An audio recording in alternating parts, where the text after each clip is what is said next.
spanning venues across Geneva, Hemp Hill, and Center.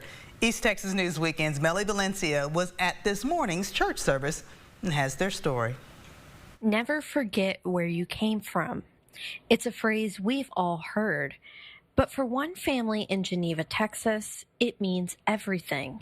For 12 years, Yolanda Wright-Bozant has been committed to telling her family's history.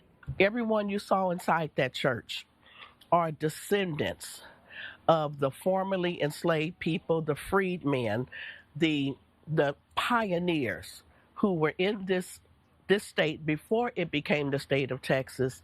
At the County Line Baptist Church and Cemetery in Geneva, her family's histories date back to the 1800s. For Ebony Riley, Yolanda's daughter, these annual gatherings carry deep meaning. See how we're all connected and just honor the enslaved ancestors and preserve the land that we have up here in Geneva. The church has held services continually since 1868, and that tradition continued today. Tied together by faith, Bibles, and ancestors, these families came to honor those who came before them. The weekend also featured family bingo, cemetery tours, meet and greets, and a party at Piney Woods Vineyard. It ended Sunday with a Unity Church service and a Father's Day dinner. During the service, a poet took the stage, reciting an original work called Cornrows. It's a tribute to resilience, identity, and heritage.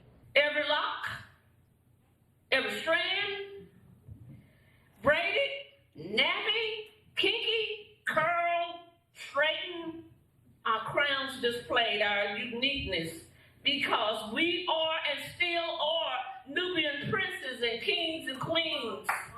Near the end of the service, a powerful show of faith.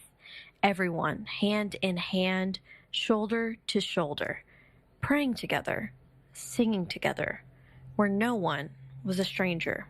Melly Valencia, East Texas News Weekend. Juneteenth in Geneva is held annually on Father's Day weekend.